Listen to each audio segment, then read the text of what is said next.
السلام علیکم حضرات گرامی، یہاں پر پاکستان کی معاشی حالت پہ بات کی گئی ہے اور امیر اور غریب کے درمیان دولت کے فرق کو ڈسکس کیا گیا ہے۔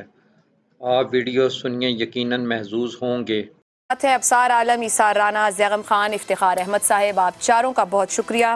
آپ سے پروگرام کا آج کا پہلا سوال، یہاں پر ایک رپورٹ کو مینشن کر رہی ہوں۔ پاکستان کے حالات پر اقوام متحدہ کی رپورٹ ہے، کہتی ہے پاکستانی اشرافیہ سالانہ 17.4 ارب ڈالر یعنی 49 کھرب روپے مختلف مراد کی مد میں ہضم کر جاتی ہے۔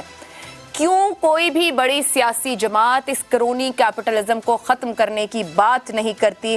اس ڈسپیرٹی کو اپنی ترجیح کیوں نہیں بناتی ہے؟ یہ بریچ ہمارے حکمرانوں کو نظر کیوں نہیں آتا؟ زیغم صاحب۔ عائشہ صاحبہ، اس سوال کو سن کر میں سوچ میں پڑ گیا ہوں کہ میں ہنسوں یا روں۔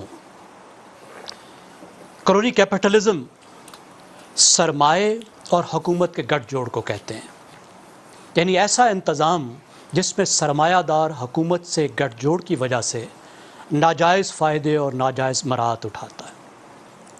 پاکستانی اگر آپ سرمایہ دار کو دیکھیں تو ایک بڑا جو کرونی سیکٹر ہے، اب کچھ سیکٹرز ہوتے ہیں پورے کے پورے جو کرونی کیپٹلزم کی شان ہوتے ہیں، ان کے سرتاج ہوتے ہیں، اس میں ایک سیکٹر جو بڑا ہے وہ ہے شوگر انڈسٹری۔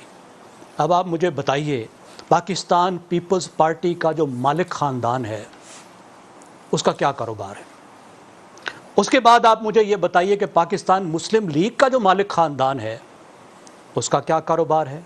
آگے چلتے ہیں، ایک انقلابی آئے تھے پی ٹی آئی کے کپتان صاحب، ان کا بتا دیجئے کہ جو الیکشن انہوں نے جیتا تھا تو جس ہیلی کاپٹر پر وہ گھومتے تھے، جس جہاز پر وہ پھرتے تھے، اور پاکستان کے جو مہنگے ترین انہوں نے الیکشن لڑے تھے، وہ کس انڈسٹری کے جہاز تھے، کس انڈسٹری کے ہیلی کاپٹر تھے، کس انڈسٹری کا پیسہ تھا؟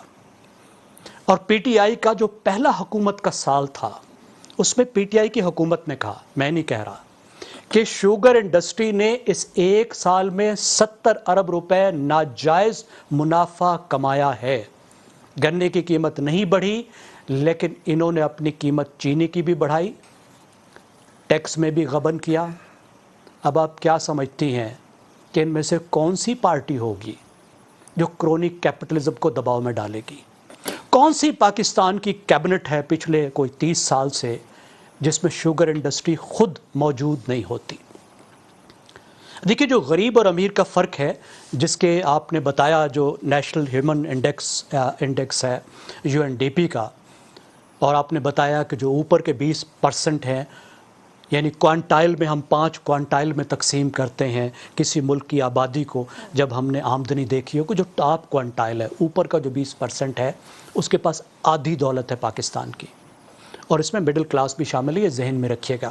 پاکستان میں جو رولنگ ایلیٹ ہے اور جو اوپر کے مڈل کلاس ہے، اس کا بھی ایک گٹھ جوڑ ہے، وہ بھی ایک پوری کہانی ہے۔ اور جو غریب ہے بیچارہ، نیچے کا 20% ہے، اس کے پاس صرف 1%، کچھ نہیں ہے۔ بلکہ آپ اس سے ایک درجے اوپر بھی چلے جائیں، آپ نیچے کے 3 کوانٹائل لے لیں، 60% نیچے والے لے لیں، خاص طور پہ جو نیچے کے 40% ہیں، نہ ایک سے دوسری فیکٹری یا کہیں پہ قبضہ، سر پھر تو قانون کی بات ہے نا۔ قانون کی عملداری کسی عام ایماندار بندے کو جو سارا ٹیکس بھی دیتا اس کو ہی تو فیکٹری شاید 1 سے 2 نہ ہو۔ یہاں تو پھر وہی گورنمنٹ کی اپروچ کیا ہے اپنے سٹیزنز کو ٹریٹ کرنا، حکومتوں کی اپروچ کیا ہے 23 کروڑ کو ایک پیمانے پر ٹریٹ کرنا، قانون کا نفاذ کیا ہے اس 23 کروڑ کے لیے؟ کیوں ترجیح نہیں ہماری اشرافیہ کی؟ دیکھیں، مجھا دیاں بھیناں ہوندیاں نے، ٹگے دے آپس وچ کزن ہوندے نے۔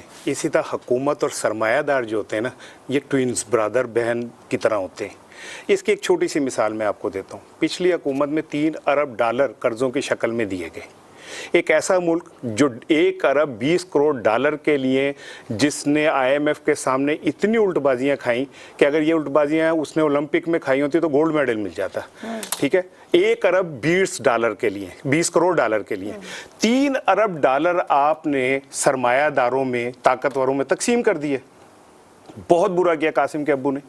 لیکن یہ حکومت کیوں کہہ رہی ہے کہ ان کیمرہ ہم ان کے نام بتائیں گے؟